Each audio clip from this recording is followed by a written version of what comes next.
Good morning and welcome to Backchat. I'm Jim Gould, and normally on a Tuesday, Ada Wong would be here as guest presenter, but unfortunately Ada can't make it this morning. I am joined in the studio by Dr. David Lamb, a medical and health services lawmaker who's here to discuss a matter of great concern, especially to the health sector, and that is whether public doctors should be held criminally liable over medical errors. Last week, 2 doctors were charged with manslaughter over the case of a patient who suffered from acute liver failure before her death more than 5 years ago. It has led to discussions on the extent to which doctors could or should be held accountable for medical blunders, as well as the pressure being placed on hospital staff in the busy public healthcare system. And after 9:15, we're continuing with our ongoing tributes to Uncle Ray Cordero, the world's most durable DJ and RTHK legend, who passed away last Friday at the age of 98. Let us know what you think. If you want to join the conversation, you can leave a message on our Facebook page, Backchat on RTHK Radio 3. Email us at backchat@rthk.hk, or you can give us a call on 233 88 266. And as well as Dr. David Lamb, who I mentioned, we have on the line Calvin Ho, who's an associate professor with the Department of Law at the University of Hong Kong and co-director of the Centre for Medical Ethics and Law, and that's jointly run by the Law Department and the School of Medicine at HKU. Good morning to both our guests. David Lamb first. Thank you very much for coming to the studio this morning. A number of senior figures in the medical profession, including the current Health Secretary, have expressed a concern about this case, the case of these 2 doctors who've been charged with manslaughter. What effect is it having on morale in the medical sector? It is a most disquieting turn of the events, and colleagues are now in a state of horror, in a way, that what we do day in and day out could possibly sometimes be interpreted as beyond a professional responsibility, but to the degree of attracting criminal liability, which is not what we understand our role to be all along. Sure.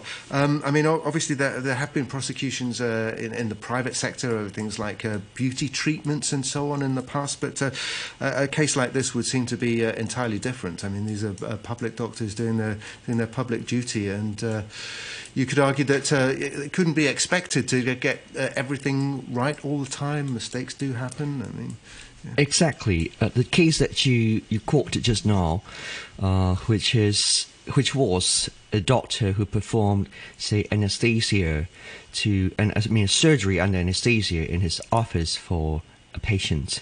And then after the anesthesia, where there was no anaesthetist to start off with, and then after the anesthesia and surgery, the doctor just walked off, leaving the observation to an unqualified person, an assistant. And when the assistant tried to find the doctor, because she suddenly noticed that something was grossly wrong with the patient, then she couldn't locate the doctor, and it took some time, or an unreasonably long period of time, before the doctor turned up again to treat the patient. So those kind of things are really beyond what we usually accept as a simple negligence, but that is quite gross in the degree of the negligence. So if you remember correctly, in those cases, the medical profession has not said anything at all, and in fact we kind of support that the court of law can root out some of the black sheep in the gang. Yes. Is it a question, do you think, do we need clearer guidelines about doctors' responsibilities and what would constitute negligence or just basic errors? Or Now, yes, I'm not legally trained, but we just speak from the conscientiousness of the conscience of doctors, and negligence is relatively objective. We have a bolum. Bolum has been there for a long time. So if a doctor he commits something or omits something, and then he's charged of a negligence, then we would test if what he did or he did not do was in keeping with the current standard. And that standard, we understand that in the medical field, even for the same treatment, there could be different standard.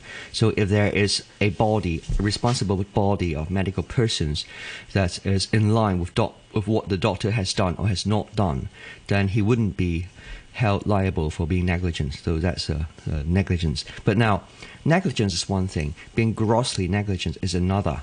So being grossly negligent to the degree that there is a kind of a disregard for life and death of a patient, or a gross disregard of our responsibility for the patient, that is something quite different and to a much more severe extent. So I think we have to differentiate between the two, because doctors, we day in and day out make judgments for our patients, and if that is done out of good faith for the best interest of our patients and within our ability, and that we also have fulfilled our duty of care to the patient, then if something goes wrong, say not as a good judgment, then that should lie within the realms of a professional liability rather than something criminal. Okay. Calvin Ho, good morning to you. Good morning. Thanks very much for joining us. Thanks very much for having me. So, just following on from what David Lamb was saying there, do you think we need clearer guidelines in terms of doctors' responsibilities and liabilities in the public healthcare system? Well, I think it'll be helpful to have better guidance in terms of how simple negligence is to be distinguished from gross negligence, manslaughter.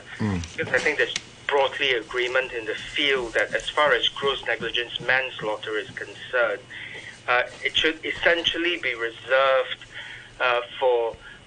against individuals whose performance has been so truly and exceptionally bad that such a prosecution is warranted. So there is some ambiguity in terms of where the distinguishing line is between negligence and gross negligence, manslaughter, as we've heard from the previous speaker. Okay, a message here on our Facebook from listener Henry says, I'm only a layman, but as doctors at public hospitals usually have only 2 to 3 minutes for patients, and although these doctors are professionally qualified, they are humans also. I would not think they are liable for the offence that is alleged. If I'm a doctor, I would be shocked by such a charge, and that surely would affect how I treat my patients. Calvin Ho, I mean, without going into the details of this particular case, because it is an ongoing court case, do you think that professionals in the medical sector, I know you're a law professor, but you're also involved with the Centre for Medical Ethics, are medical professionals feeling the strain as a result of a case like this? Well, I think I can understand medical professionals being very concerned, but of course we must recognize that this particular prosecution is reserved for, as I've mentioned, something that's seen as exceptionally bad. Of course, given that there is evidential basis for a prosecution to be raised, it's still early days to see how a court will ultimately determine. Of course, here in this particular instance, we do have an individual having died as a result of this particular tragedy. So there would be some public interest basis for the prosecution to pursue this matter. But again, it is also important to recognize that it is still early to see or to say if the matter is so exceptionally bad that such a conviction could successfully be made. And what sort of circumstances would be necessary for a manslaughter charge, for instance? Well, the fundamental basis is that the victim must have died because of a particular act or commission on the part of the defendant in a particular matter when this charge is presented. So, otherwise the elements are essentially similar to that of negligence. There must have been a duty of care, there must have been a breach of that duty, and of course that breach would have caused the death of the particular victim. But very importantly, as I've mentioned earlier, the breach must have been found to be so sufficiently serious to to constitute gross negligence. Of course, it's still early to say, and that is essentially dependent on the facts of the matter. And legally speaking, this duty of care is one which applies in the case of the relationship between a doctor and patient. Yes, indeed. So that element tends not to be controversial within a healthcare setting. Okay.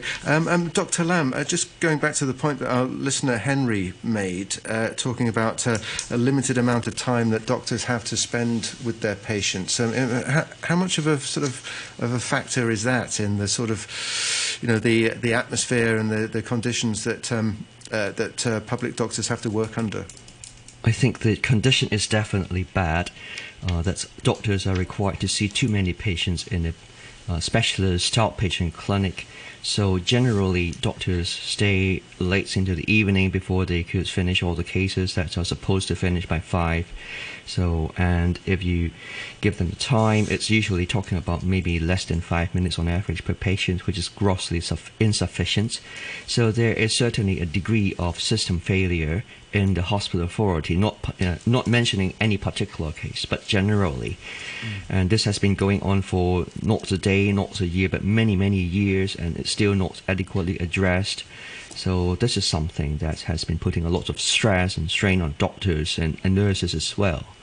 And that could certainly increase the risk of missing some points in a big pile of case notes, which we do have a very sufficient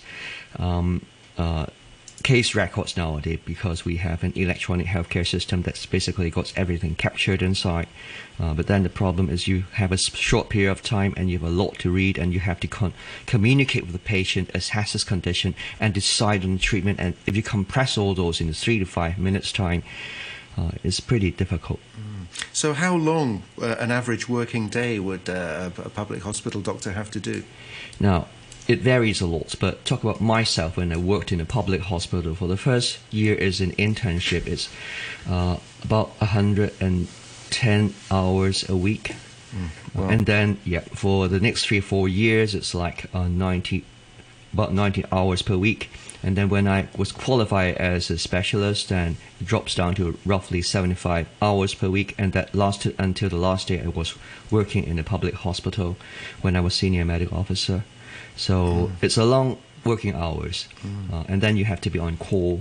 So you come back in the middle of the night for duties, and you get up again in the morning and work again. So it's pretty tiring. Yeah, as you say, this has been the situation for many years. But is there any solution to it? I mean, does it have to be like that? I mean, how could that be improved? That is a very big topic. We start off with how to offload the cases from a public institution, and because we understand that many of the stable cases can actually be treated by the family doctors in the community. So that's the primary healthcare development issue in the long run. But in the short term, we have always been talking about more manpower. But then, do you have enough nurses, even if you have enough doctors? And do you have enough consultation rooms, even if you have the manpower? So another possibility is to purchase services from, say, the private sector, so open holidays and weekends and extra sessions using the same manpower, but of course you count that as an overtime service. All these are possible and has been discussed for a long time, but when it comes to implementation, I think it could be done better in a sense. Okay, we're also joined now on the line by Alex Lam, Chairman of Hong Kong Patients' Voices. Good morning to you.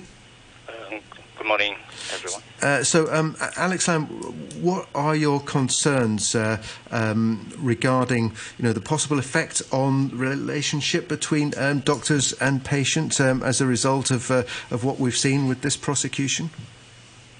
Well, for me, I think it is quite unimaginable to see the prosecution finally step in after quite a number of years.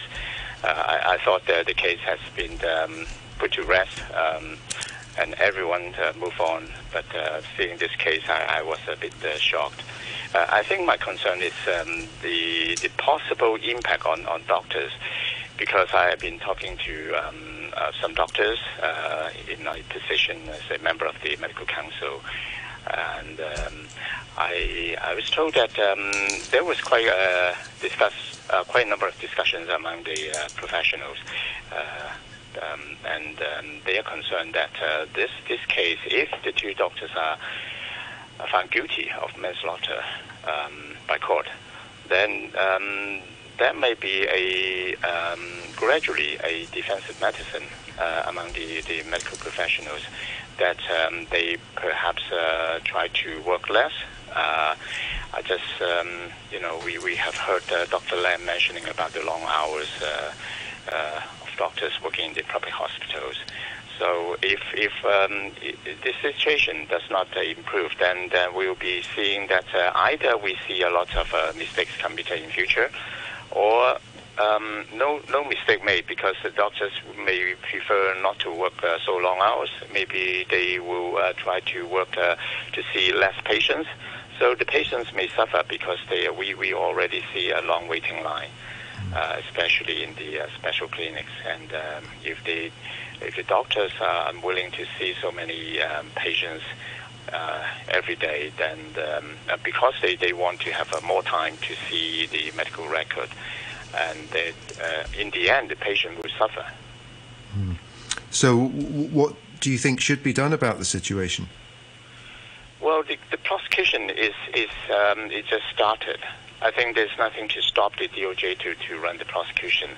But I think the HA will have to do something about, try to comfort the doctors. I think they are already doing, to give support to the defendant doctors. And most importantly, I think they have to improve the working environment to allow the doctors to have more time to see each and every patient.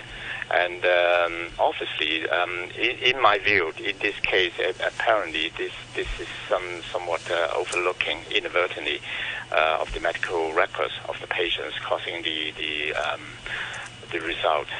So there might be some improvement of computer system to assist the doctor, early warning, to prevent a similar mistake in future. Calvin Ho, just picking up on one point there. I mean, it is more than 5 years now since this case arose, and it was dealt with internally by the inside of the profession, and now we have 5 years later manslaughter charges. Do you have any sort of view on the length of time it's taken to come to this stage?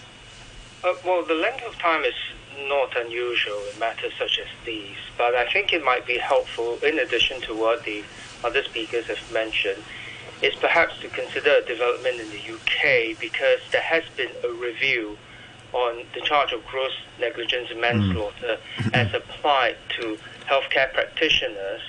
And from this particular review, known as the Williams Review, it was recommended that the Director of Public Prosecutions in the UK could possibly produce or update guidance on gross negligence manslaughter to essentially explain where the threshold lies for prosecution of gross negligence manslaughter, particularly within a healthcare context.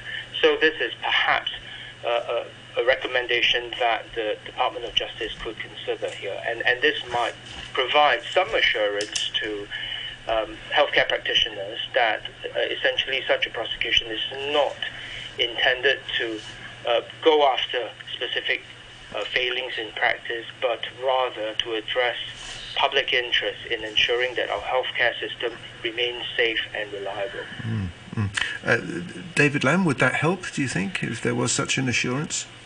If there is. But then we all agree that, as Dr. Ho mentioned, that some negligence that is exceptionally bad, then I don't think there is any controversy that medics and even nurses and other professionals would consider that to be something really go for more than a professional liability.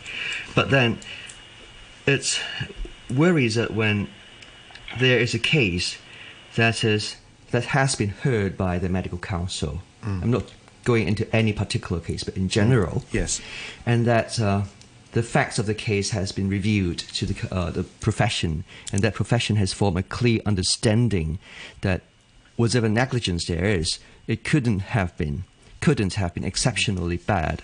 And if that case goes to prosecution for gross negligence, manslaughter, that's what worries colleagues. So we have no controversy that something that is willful, that is a gross disregard for life, should be prosecuted, but not a day in and day out case of a mistake made in good faith, and when the duty of care is not breached. So those are the things that we are worried. And sorry, one more thing. Yes. And doctors and any other person should be judged not by the outcome, but by what their behavior was actually. So an analogy would be a child who did poorly in an examination. Then you don't say, because you did poorly, you must have been lazy. There could be other reasons. So we don't judge according to the outcome. Sure. Just talking earlier as well about the pressure and the long hours that doctors have to work. Does that put them in a situation whereby an error may become more likely if doctors are very busy and working long hours every day and more than 100 hours a week as for interns, as you mentioned before? Yes, definitely. Well, interns are supposed to be working under supervision, but still, when there's I think there is enough study worldwide that long working hours and heavy workload increases the risk of errors. So we have been asking the hospital authority to bring in effective measures to reduce the amount of work to a reasonable level so that the doctors and the nurses as well can give every patient a reasonable period of time. But it hasn't come to any fruition, although we've been asking this for many years. So I understand that things are still going on, such as trying to push forward the special registration scheme and to attract overseas doctors, especially when they are Hong Kong people who went abroad to study. But then again, it's not very effective so far. We've been trying to relax the imports of doctors from across the border, but again, that has not come to any fruition so far. So that's the manpower issue. But then after the manpower issue is we don't have enough places and the queue is just too long, and doctors are doing what they shouldn't be doing as a specialist. So, sorry, they're doing what they shouldn't be doing as a specialist? They should be seeing unstable cases, emergency situations, and difficult cases. But for stable cases who come back to the public hospital just for a review of their medicine, these could easily be managed by family doctors. That's why we are developing the primary care. But then that takes years, and we are facing a real crisis, so something has to be done urgently. And the first thing we should do is to reduce the number of cases, and set up new sessions and ask doctors and nurses to come back on an overtime basis, or you can even outsource those services to the private sector. So that's increased the capacity for seeing patients without lengthening the queue time. Alex Lam, would you go along with that? Would that be one way of taking off some of the pressure? Well, I think that yes, you can, but it still take a long way to go, because we just started about the blueprints for primary healthcare. It seems the government is doing something, but it's only a plan. We don't know how long it will take to make that happen. Earlier on, we discussed about the district health center. It doesn't really serve any meaningful purpose at the moment. So we've been talking about getting more doctors coming to work in Hong Kong. It doesn't really help, because we only see a few numbers, under the special registration change. Okay. So just going to have to pause you there, because we've got to take a break for the news at 9 o'clock. But stay with us, Alex Lam and Dr. David Lam. Thanks very much to Calvin Ho, who has to leave us now, Associate Professor with the Department of Law at the University of Hong Kong. A quick look at the weather. It's going to be cold, mainly cloudy today, and continuing cold mornings during the week. Currently, the red fire danger warning is in effect, as is the cold weather warning. It's 13 degrees and humidity is at 76%. And this morning we're talking about medical liability following the case of two public doctors who've been charged with manslaughter following the death of a patient more than 5 years ago. With me in the studio is Dr. David Lam, the Medical and Health Services lawmaker. Also on the line we have Alex Lam, Chairman of Hong Kong Patients' Voices. A message here from a brief email from listener Nigel says, all over the world, doctors, like all other professionals, face such liability. That from Nigel, but I guess, Dr. Lam, you would say doctors are in a very different position from other professionals, right? I mean, they're actually handling the patient safety and dealing with matters of life and death. Well, doctors make clinical judgments day in and day out, and we understand that clinical judgments affect the effectiveness of a treatment. And in the severe cases, it can be a matter of life and death difference. So that is our role as doctors. But then doctors are under several regulations. First of all, it's the professional regulation. So if the peers consider someone to have performed below par, then he would be charged for form of professional misconduct. And secondly, doctors are also under the criminal law, as in many cases in the past. So we are not only under the usual system of law that controls the general public, but we also have our own professional disciplinary inquiry. So it's quite stringent measures to control the behavior of doctors. Yeah. Like you say, the medical council will deal with matters arising, disciplinary professional misconduct issues.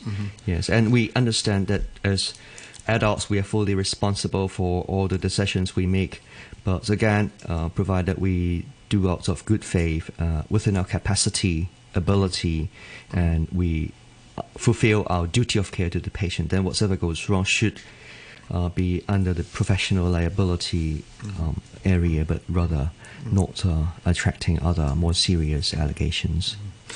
Yeah, you mentioned before the break the fact that more focus, more attention is going to be placed on primary health care going forward. It was a big part of the Chief Executive's recent policy address. But how long do you think it would take before that might change the nature of the work and the pressure of the work that public doctors face? It comes in phases.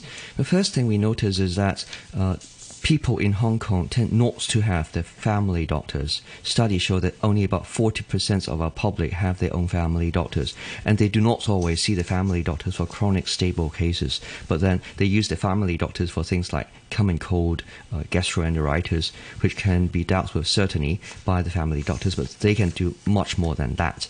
And then we also notice that a lot of referral to the specialist outpatient clinic in the hospital authority were actually from within the hospital authority. So I'm talking like someone such as a surgeon sees a patient for follow-up of a hernia surgery, and then the patient said, "Hey doctor, I've got allergic rhinitis."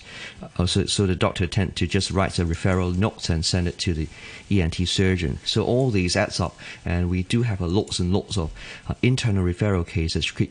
And these cases can mostly be dealt with by the general doctors or the family doctors. So measures, if we put those measures in place to refer these cases back to the family doctors and make sure that most people have their own family doctors, we hope that something can achieve within a relatively short period of time, like within a year or two. Alex Lam, would you go along with that? A better system involving family doctors? Yes, I agree, but only if we have to have a change of culture, that people would really make a change when they need a medical service.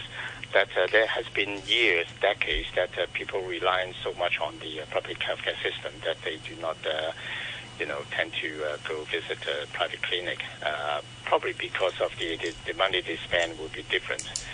Government has spent so much money on subsidizing elderly people to visit private healthcare, but yet they rather save the money for some other purpose and wait for this and perhaps wait for the expiry of this voucher.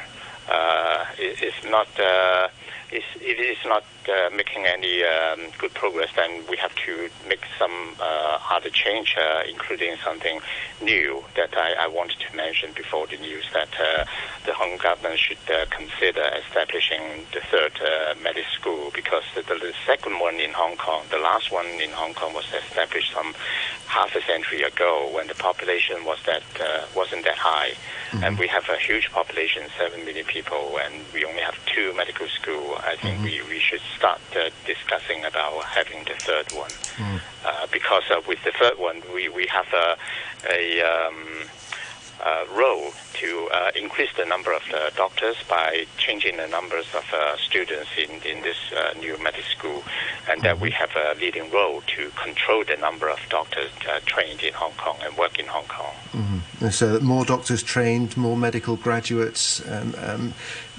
So currently the 2 medical schools are University of Hong Kong and Prince of Wales Hospital. Is that correct? That's correct. Yes, exactly. Chinese U and Hong Kong U. Is that something that you would support, David Lam? Third medical school? Well, I'm certainly not against it, but then we also need dentists, hygienists, dental therapists, nurses, physiotherapists, occupational therapists. So we have a long list, and if we to invest, I think we have to be very prudent with our limited resources. And in the short run, we must understand that half of our doctors are working in the private sector and the other half in the public sector. And then the public sector is really overloaded, but then we still have spare capacity in the private sector. So the easiest way out and the shortest period of time that we can achieve it is to move the patients to the public sector. And if we talk about cost, as Alex mentioned, it's very correctly, is that people tend not to see their family doctors because they have to pay out of their pocket. So a kind of strategic purchasing of services from family doctors will be very useful and very helpful. That helps to reduce the patient's stress on the financial situation. Also, it makes it easier for them to see their doctors within the community. And if you come to the cost, the figures, which is public figure really, of seeing a specialist in the hospital authority outpatient clinic is roughly over $1,300, $1,400 per visit. Of course, drugs included. But if you see the same, see the family doctors for the same problem, the cost comes to like $350 for consultation, and then maybe $200 to $300 for medicine. So that's more than halving the cost for seeing a specialist outpatient clinic. So that's something the government understands and is moving forward to. Yeah. Alex Lam, do you think those cost structures could be amended to make the situation more efficient? Well, yes, I think well, at least the government can consider this if this is something possible, because we're talking about there will be some financial situation for the government for the injection of this money, and as I say, that you have to have the change to a culture to make people change the way of thinking or before consulting a doctor. Money is a big concern. So if there's a government subsidy, that will change the culture. But I think that we've been talking about government subsidy is good, but you have to also move the people out there, especially the elderly, to put some money up front for the primary health care, like checking their health condition, checkup, and some other preventive measures to improve their health condition, so that in the long run they don't have to see a doctor. We did also mention earlier the issue about overseas doctors coming to Hong Kong. This has been quite a long-running issue. It doesn't seem to have had much of an impact so far, but is that something that you would like to see more of? And do you think sort of down the road that can be a big help? No, I don't. Well, I'm not optimistic about this. So far, there has been change of law over a year, and so far we only have about 10 10 doctors working under the special registration. And if not more, then most of these doctors working under the special registrations are actually changed track from a limited registration. So essentially, they come to Hong Kong to work on the limited registration. Then they change to special registration, hoping that after working for 5 years, they can be, getting the full registration to practice private. Yeah. So I don't think it is in the long run they move to the private, and there's we're seeing the losing of these 10 doctors in the long run. Not to mention it's only a few number of doctors, not really help a lot. So overseas doctors, not the answer, David Lam, or not not the main answer. No, talent is needed worldwide, not only in the medical field, but in all sorts. And we put it in the right perspective. We have locally trained doctors, about 500, 600 doctors graduating every year. And examination, which has been stopped for 3 years because of the pandemic, they usually generate like 50 doctors, new doctors per year. And then with the limited registration, and we do have a lot of limited registration doctors working particularly in the universities, but you do not see a rise because they have to renew their limited registration every 3 years. So we're dealing with the same group of doctors year after year.